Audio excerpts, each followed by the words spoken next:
Hang on, we need some toasters. Hold up. Yeah, this thing's rocking. Slide it Layer it up a little bit more. Yeah, this will definitely be a problem if you don't fix it. All right. Now it's too hot. Different angle of problem solving. This one's straight. Let's switch tables. Yeah, let's do that. So it wasn't the floor. Oh, I didn't think about that. Now I can concentrate. Now we're good. There we go. Hi, I'm Dom Green with Positive People Posse. I'm excited to show you what we call Positive People Posse presents TacoTalks. This is the look and listen from the minds of the businessmen, women, entrepreneurs, and those who enjoy their lives successfully. We're going to discuss their stories over my favorite food, tacos.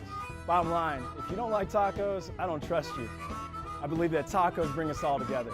Be sure to follow us at Positive People Posse at Instagram, Facebook, and Twitter. Good vibes, stay positive.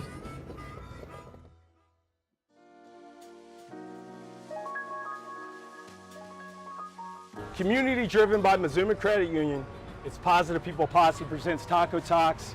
I'm with Grant Gooding, CEO and founder of Proof Positioning.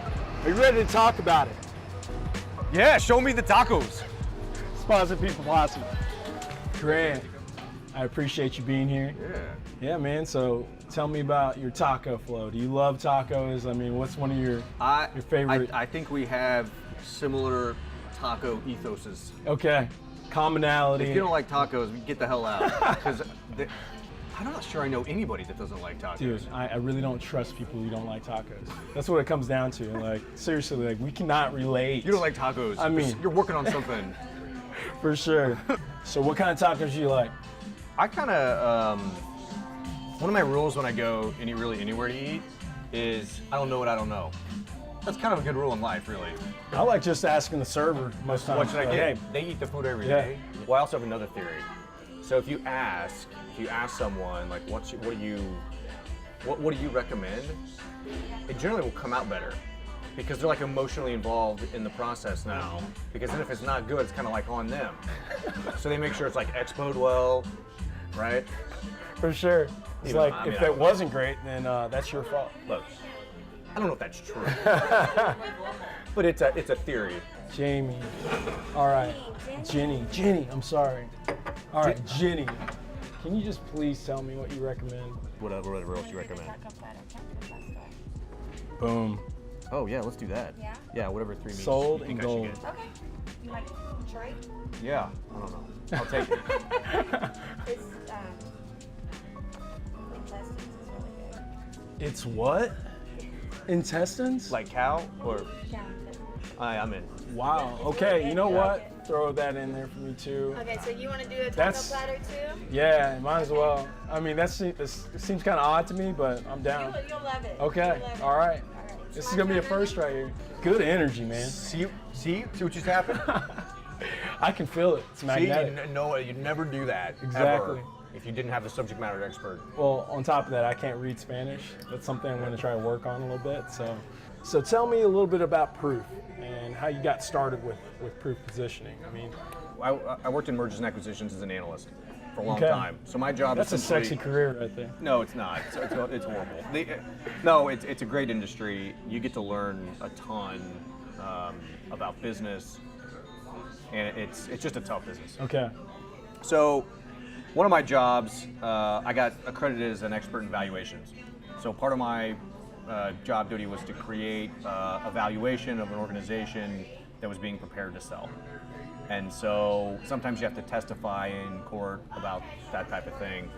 And one of the things I always noticed is when I go down a profit and loss statement with a business owner, regardless of kind of what the business was, every time we got down to like marketing and advertising expense, everybody was like, I'd be like, look, you spent $250,000 last year. The year before that, you spent $100. This year, you're on pace to spend $100 again. Can you tell me Exactly why? Why? Was there growth or? And they'll be like, how much did we spend last Yeah. year? I thought, well, there's got to be ways you can bring just transparency and more information and knowledge to this one line item. And so that was really the genesis Okay. of the whole company. So, you grew up in Kansas City. I'm a native. Native in Kansas City. What high school did you go to? I grew up in Lee Summit, Lee Summit. so I went to Lee Summit, and then I went to Lee Summit North. Okay. And so through that osmosis of your relationships, it's just kind of funny. Our last guest, Chase McNulty, he said that you're kind of forced into an ecosystem sometimes. And I have a Chase story. you do? You should hear my Chase story. What is You'll it? love this story. So when I was working I was on my third company. I don't need water anymore. I've decided against it. Thank you. So this kid, and I'm young too. I'm probably, I don't know much older I am than Chase, but You're 37? 39. 39? I just turned, literally Chase just is turned 33. 39. Yeah. So I'm, this kid rolls into the office, and someone comes and gets me and said, of course I'm the youngest guy in my office by like 20 years probably. They're like, some kid just rolled in. Do you want to meet with him? And I'm like, what? So, okay. And so there's this guy, and he's 19 years old. Yeah. And he's going on and on and on about t-shirts. And all I could think of was like, dude, calm down with the damn t-shirt That's thing. awesome. And he's like, no, it's gonna be a thing. And of course at the time, Yeah. t-shirts wasn't a thing at Yeah, all, yeah. like anywhere. And he was looking for funding. He's like, here's what I want to do here. And I was like, this is cool. Yeah. I've never seen t-shirts Yeah. like this before though, right? Like that wasn't a thing back sure. then. A t-shirt was like a horrible thing that you got at the airport. What was your thought? I thought nobody's gonna give this guy any money. But It's something you just never never see forgot. something like that in the cars. Yeah. And then look at him now. Yeah, I mean, seriously. like, dude, he was right there on the cusp of it. That is awesome, man. It's good See, vision and discipline. That's what I think that's great about all this, with the TacoTalks is, the 2 degrees of separation, or the Kevin Bacon rule, whatever you want to call it.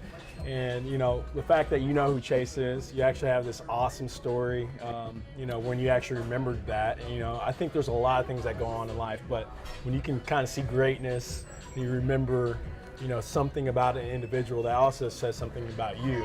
No, I did not. I take no credit for that at all, because I remember being like, this dude's crazy. You have to respect his ability to see it and to stay disciplined to it. For sure. Because, I don't think I said anything negative to him. Yeah. But I certainly wasn't like, yeah, I mean, you got it. You weren't on board right there. It's So, like, yeah, I mean, let me how just many- write you a check. Yeah, how many times did he have to hear no, or that's a bad idea, or that's stupid, or that doesn't make any sense, or that's not what t-shirts are? For sure. How many times did he have to hear that, man? Yeah. You probably can't, hundreds. So you grew up in Lee Summit, Mm-hmm. and you had this ecosystem of friends. Like, who influenced you? My dad was a lawyer, and I always thought I wanted to be a lawyer. And I always helped him out, but it just wasn't for me. But I went down that path for a long time. So I think it taught me a lot about business. That had to be kind of a driving force. But I always had the entrepreneurship bug. So I got in trouble in like junior high. My neighbor had these pens, or my mom did, or somebody, and they weren't pens. They were pointers. Okay, Right, like laser pointers? Or? No, this is like way pre-laser technology. So Okay. these are like the ones that extend out. Yeah. And there were a couple hundred of them. And so I was like, and she was gonna throw them away. And I'm like, I'm taking these. And I'm gonna go to school and sell them. So I sold them for $1 a piece. And I ran out, selling them by myself. So I told her to get more. So she got more. The inventory cost you nothing at all. Either. The inventory was nothing. The second time she charged me for the inventory, Okay. I had to pay her back. But then, so then I hired friends that I only had like 1 or 2 classes with, and then created a distribution network, and gave them 50% margins, which is way too much. And then How to win friends and influence That's people. right, and That's then- what you did right there. So you were pretty much like some type of dealer of some sort. So we're not gonna.